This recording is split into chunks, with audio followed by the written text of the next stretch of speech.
네. 그래서 그 다음 파트에 메타버스는 허상이라고 이야기해 주셨더라고요. 네. 메타버스가 미래 산업이긴 한데 주식 전문가들 이야기도 사실 반반이에요. 네. 아, 미래에 정말 뜰 사업이다. 하지만 아니면 어떤 사람들은 이건 완전 허황된 거품의 이야기다. 여러 가지 이야기들이 있는데 작가님들은 책에 어떻게 서술하시고 어떻게 생각하시고 계세요? 예, 사실 많은 분들한테, 심지어는 메타버스를 지지하시는 분들한테도 메타버스가 뭐냐라고 질문을 하면은 그걸 깔끔하게 답변을 못 합니다. 맞습니다. 예. 그리고 이제 메타버스 관련된 책도 저도 한 세네 권 정도를 봤는데 거길 보면은 메타버스는 네 가지 유형으로 구분을 합니다. 네 가지. 예. 네. 뭐 예를 들어서 이제 가상현실, 증강현실, 뭐 라이프로깅, 그다음에 미러월드 뭐 이런 식으로 해서 이제 네 가지로 구분을 하는데 사실 메타버스라는 게 그렇게 딱 네 가지로 구분되는 게 아니거든요. 그렇겠죠. 예. 사실 메타버스라는 거는 인터넷을 쓰는 모든 방법을 아우르는 용어고요. 그 용어가 사실 대두되게 된 이유는 마케팅적인 측면이 좀 큽니다. 무슨 얘기냐면 그동안의 AR 기술, 뭐 VR 기술, 가상현실, 증강현실 기술이 많이 개발이 됐는데 돈이 안 됐습니다. 중요한 거죠. 예. 물론 일부 뭐 게임이라든지 일부 분야에서는 이렇게 이제 수익이 나고 있는데 전반적으로 그렇지 않았거든요. 그러다 보니까 얘를 다시 한번 띄우기 위한 그 마케팅 용어가 메타버스라고 좀 저는 보고 있는 거고요. 그런 측면에서 메타버스를 구성하는 다양한 기술들은 저는 꼭 필요한 기술이라고는 생각을 합니다. 다만 이제 조금 시간이 좀 걸릴 거라고 보는 거죠. 그런 기술 플랫폼이나 시스템을 일상생활에 어떻게 적용할 거라는 그런 문제란 말씀이시죠? 그렇죠. 그거 관련해서 이제 한 가지 좀 말씀을 드리면 최근에 제가 이제 CES에 다녀왔는데 예, 그동안 우리가 이제 메타버스 하면 보통 이렇게 뒤집어 쓰는 것들을 많이 생각하잖아요. 헤드셋이나 뭐 이제 글래스 같은 것들 얘기를 하고, 물론 이제 뭐 제페토나 뭐 그런 것들은 핸드폰으로 접속하기도 하고 PC로도 접속을 하기도 하는데, 이제 인상 깊었던 게 그 이제 마이크로소프트가 투자한 회사 중에 터치캐스트라는 회사가 있더라고요. 그 회사는 사람이 사는 공간을 메타버스 공간화 시키는 그런 기술을 선보였더라고요. 그래서 저는 저거는 굉장히 임팩트가 있겠다.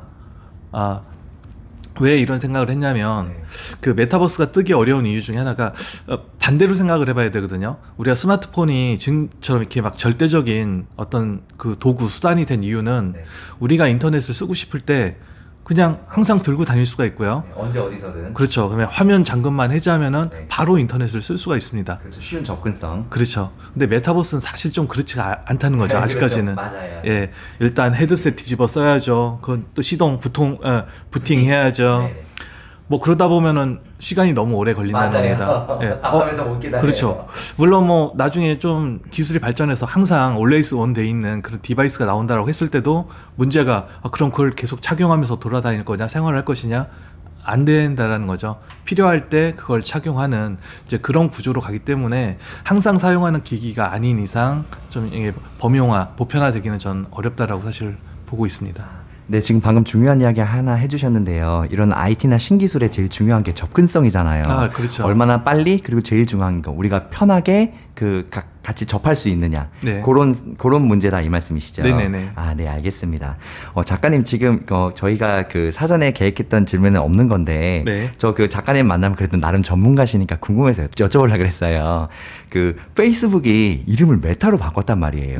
그러면 어느 정도 미래에 이제 또 메타라는 그런 산업들이 이제 되지 않을까 싶어서 이름을 바꾼 게 아닐까 싶은데 작가님 혹시 어떻게 생각하세요? 네, 사실 뭐 그 말씀하신 부분이 저는 어느 정도 그 영향은 있다라고 보고요.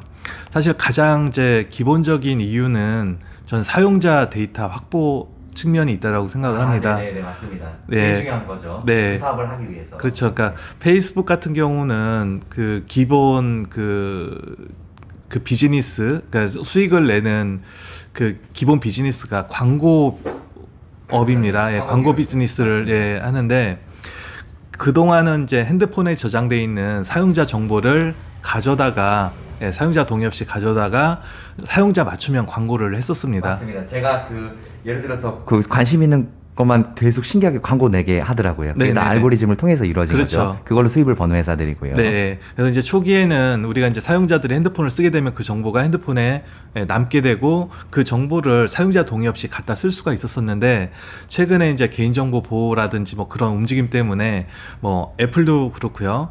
애플이 이제 ATT라는 정책을 이미 시행하고 있고 구글도 아마 올해부터는 비슷한 정책을 시행할 거거든요. 그럼 이제 사용자 정보를 갖다가 광고를 못 하게 되면 그러네요. 예, 맞춤형 광고를 못 하고 일반적인 광고밖에 못 하게 됩니다. 그럼 수익률이 떨어지겠네요. 그렇죠. 그럼 이제 수익이 떨어지게 되는 거고 어제 보니까 페이스북이 이제 뭐 이렇게 작년 4분기 실적이 좋아져서 막 주가가 20% 정도 올라가고 했더라고요. 보셨어요? 어제 23% 올랐습니다. 네, 네. 근데 이제 그거 같은 경우는 사실은 맞춤형 광고를 해서 그런 게 아니라 페이스북 쓰시는 분들 아실 텐데 예전에는 6개마다 글 6개마다 광고가 하나씩 떴거든요. 요즘은 그 다음에 5개, 4개. 요즘은 3개마다 광고가 하나씩 뜹니다. 네, 저는 인스타그램 하는데 그냥 3페이지 그냥 3명 넘어가면 광고 나와요. 그렇죠. 맞아요. 그러니까 그렇게 이제 싸구려 광고, 맞춤형 광고가 아니라 그냥 일반적인 매스 광고를 더 많이 노출시켜서 사실은 매출을 끌어올린 거거든요.